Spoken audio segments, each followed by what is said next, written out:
From the beginning of his time on Earth, man has always been fascinated by monsters, real or imagined. One enduring modern legend tells of creatures similar to man, walking upright, covered with hair, beast-like in character. Many believe they are real and exist today in the remote corners of the world where they have been driven by encroaching civilization. They were first known as the Abominable Snowmen.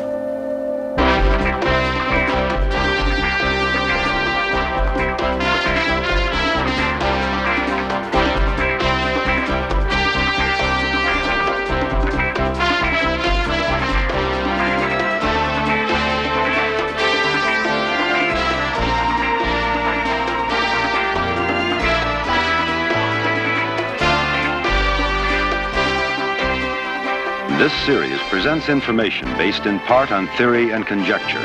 The producer's purpose is to suggest some possible explanations, but not necessarily the only ones, to the mysteries we will examine.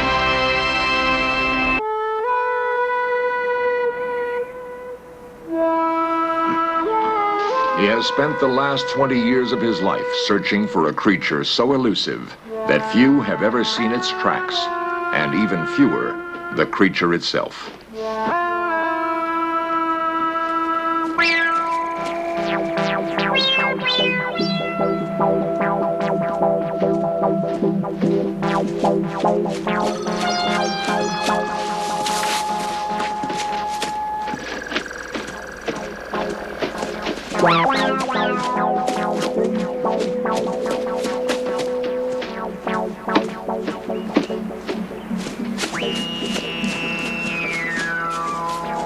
Peter Byrne believes he has come close to the creature on more than one occasion. He has never actually seen the sure-footed beast that has been glimpsed in primitive surroundings. But as civilization pushes deeper into the wilderness, Byrne believes a confrontation with man is inevitable.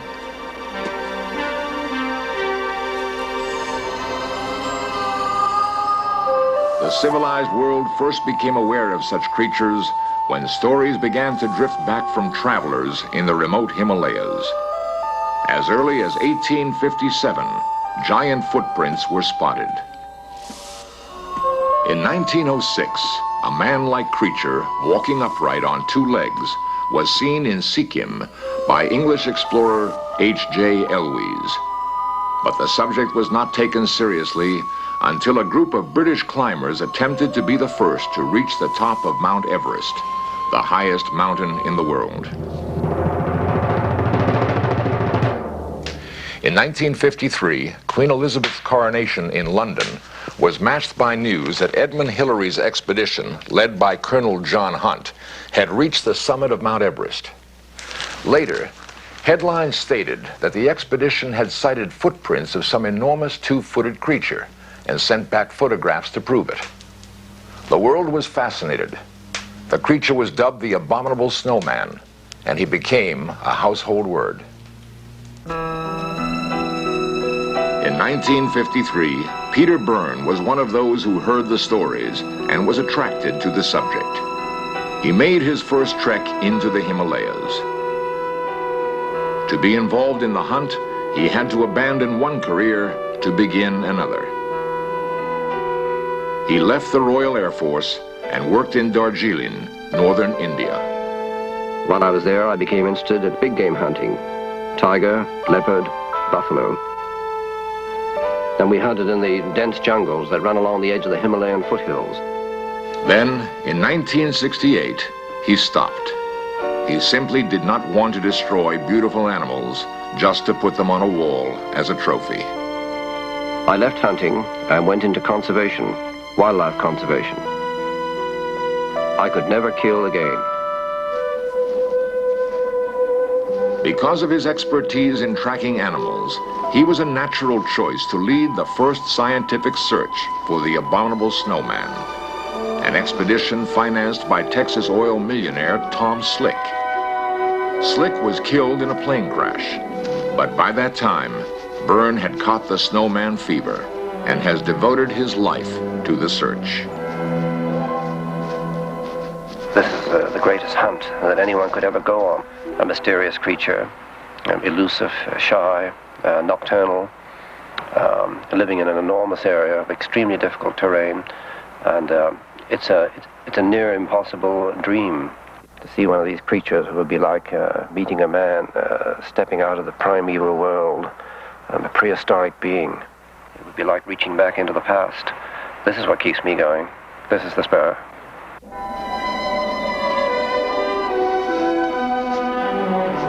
The search has taken him into some of the most spectacular scenic areas of the world, to breathtaking vistas of natural beauty. They alone make the search worthwhile. It is here that Byrne believes the man-beast will be found. Here, in the Himalayas, at the very roof of the world, Mount Everest itself.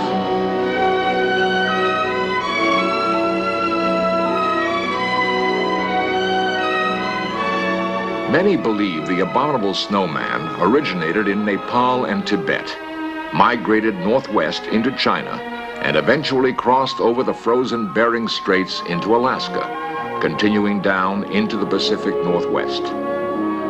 In the Museum of the University of British Columbia, Peter studies American Indian legends which tell of a similar creature the Indians call Sasquatch, the same man-beast called Bigfoot today.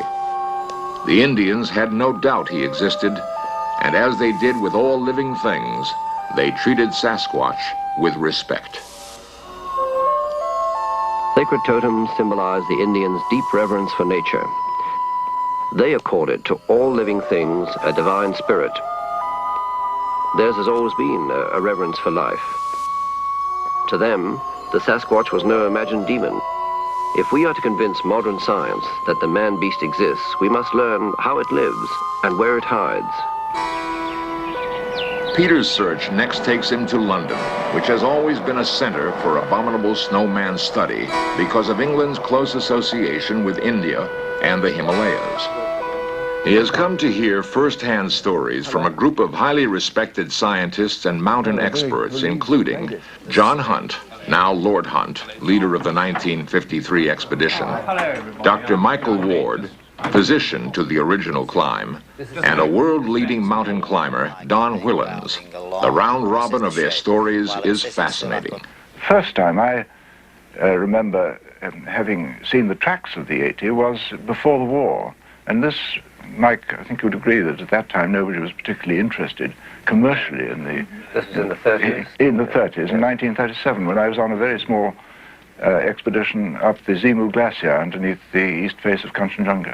It was interesting because these tracks were heading for a very high and quite difficult to reach col called the Zimu La at about 19,500 feet. And there were two tracks side by side.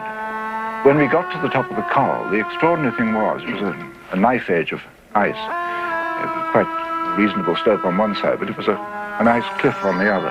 That the tracks were visible below us on the steep side, on the south side, and the creatures, whatever they were, had crossed the col. So that was the first time I had evidence of that, and the supporting evidence was that only a year later, Bill Tillman was in that area, not knowing about the evidence I'd produced, or what I'd seen.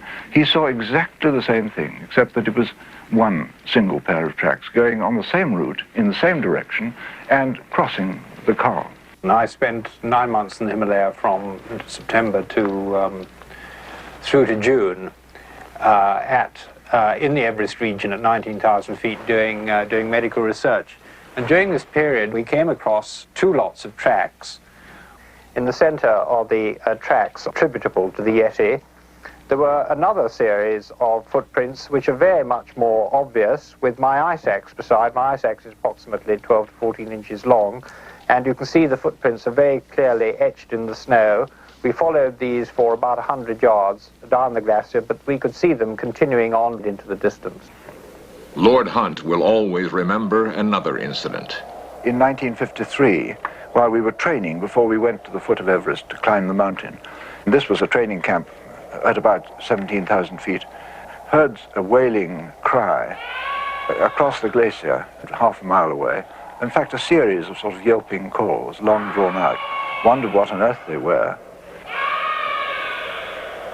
It was a long, wailing, long drawn-out call, and it was repeated. Possibly something like a peacock.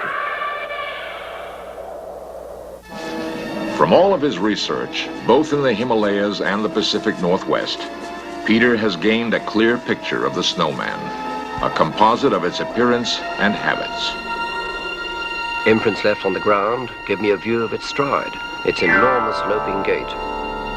The stride averages from 40 to 50 inches. From the depth of the footprints, I know it's a heavy creature, more than 300 pounds, and it's extremely agile, jumping mountain crevasses with ease. For all its great physical strength, it appears to be shy and docile, eating small rodents, roots, and berries. But there is no record that it has ever harmed a single man. In Search Of will next go with Peter Byrne to Nepal, where he hopes to find absolute proof that the snowman exists. The people who live in the villages of the Himalaya mountains are called Sherpa. Despite their shy, mild-mannered ways, these people are capable of rugged climbs with incredibly heavy pack loads. They form the backbone of any expedition, including the successful assault on Everest in 1953. The Sherpa are not the doubters and skeptics that Western men are. Sherpa legends accept the fact that a huge, hairy creature lives among them. They call him the Yeti. To us, he is the Abominable Snowman.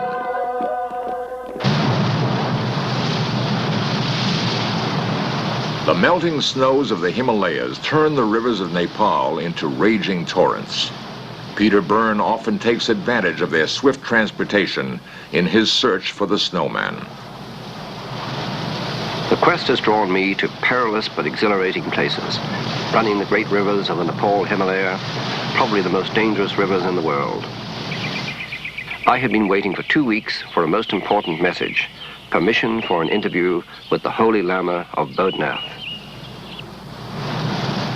As the messenger made his way to reach us in this incredible world of isolated and rugged beauty, I thought how lucky I was. Bigfoot, Sasquatch, the Yeti, or Abominable Snowman, call it what you may, it has given me times of sheer frustration, but there are also moments of hope.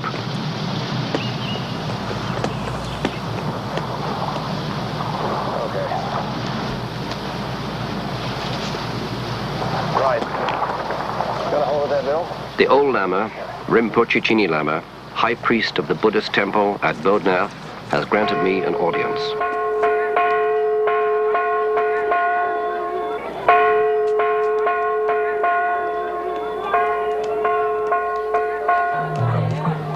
Kathmandu, the capital of Nepal, is one of the few cities of the ancient world unspoiled by tourists. Off regular plane routes, it looks as if it has been frozen in time. But under its calm exterior, a world of intrigue flourishes. Sharing its high mountain borders with Red China, it is one of the very few windows to that world. Agents and spies from many countries jostle each other in the marketplace, with more spies here than in most other cities in the world. Peter Byrne is not concerned with the present. Rather, he has come to Kathmandu seeking a dramatic link with man's distant past. I was looking for eyewitness accounts of Yeti sightings. I hoped the Rinpoche could help. The Holy Lama, I was told, knew of the Yeti at first hand and could provide new clues for me to follow in my search. Oh, yeah. And as you know, I have been looking for the Yeti. But could not get now. Could not find. You think there might still be a Yeti there? Maybe possibly, yeah. Can stay. Sometimes they come down to destroy all the field of corn field and wheat field, potatoes field. They come down to destroy They come down and destroy. And frighten the villagers? Yeah. This piece of bone that you showed me, this is a Yeti, a piece of Yeti bone. How old would you say this was? About 50 years back. 50 years back, I see. It's very thick and it has a peculiar ridge on the top here. I must admit, I've never seen anything like this before. And where did it come from? Which place? This is come from Zarumpu. Following the lead of the Lama, Peter moves up into the Himalayas. His guides will be the loyal Sherpa. At these heights, the weather can close in for days and the temperature drop to sub-zero degrees. One feels cut off in an isolated world of beauty and danger, where time is meaningless, where it is easy to believe the incredible tales the Sherpa calmly tell. On my last Yeti expedition to Nepal, I had seen several sets of tracks and heard incredible stories of sightings. This year, I had set out with my Sherpa guides to investigate those stories and relive some of the experiences in the exact location where they said they had heard a Yeti. Peter's guides have not seen a Yeti themselves, but they feel they have been close to the creature many times. As he listens to their stories, Peter will have to differentiate between legend and fact, to divine the line between imagination and reality. The oldest Sherpa told an eerie tale. It was a winter afternoon, he said. Two of us were returning from the Tibetan border. And on the last stage of our journey, a storm forced us to camp in a deserted cave. We made our way deep inside where it would be warmer.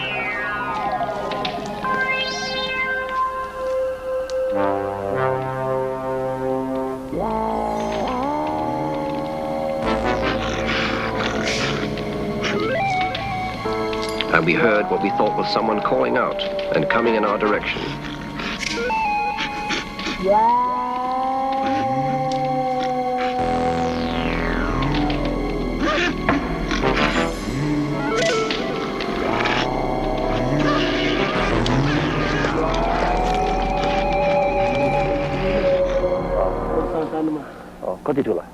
Peter's guides tell him they saw huge footprints around the mouth of their cave, but happily no sign of the creature itself. Peter continues his own search. The next morning, in the fresh snow, we saw a set of newly made tracks of a creature walking on two legs.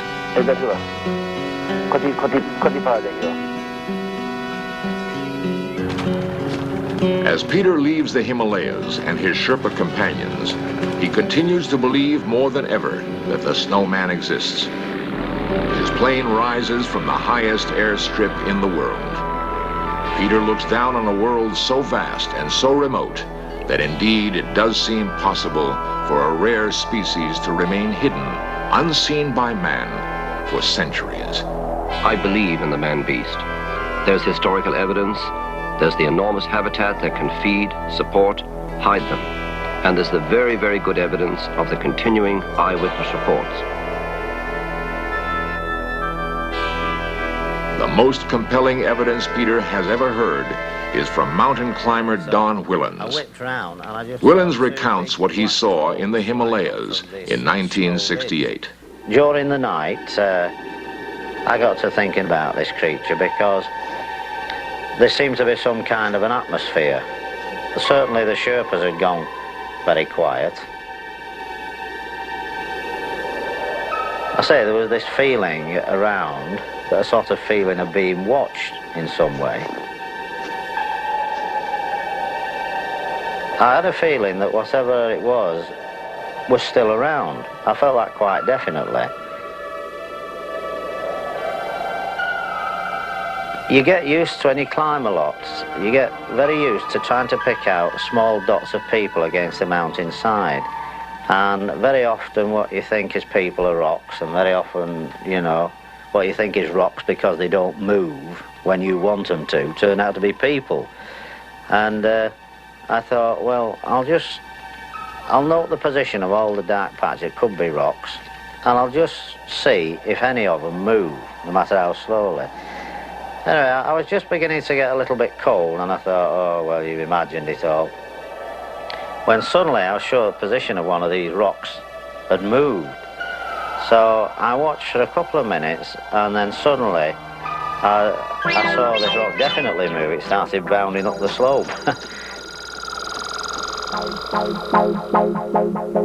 And that was the last I saw of it. course, people come up with all kinds of suggestions about why didn't you set up a camp and follow it? Absolutely ludicrous. And then they say, well, couldn't you have taken a gun up and shot it? My own personal feelings, which I'm sure wouldn't be shared by a big game hunter or a fellow that worked in an abattoir, is that if I did it, it would be murder. If this creature had survived for hundreds of thousands of years, who am I to go around shooting it? My feeling was, the best of luck, mate. If you survived up here, and I've had the luck to see perhaps something of you, I, for one, felt quite happy that it buzzed off doing its own thing, because this is something that's very difficult to do, isn't it, in this day and age.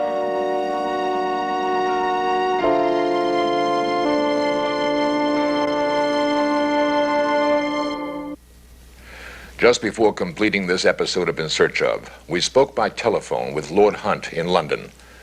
He had just returned from the Himalayas, where a reunion was held of the original members of the Mount Everest climb.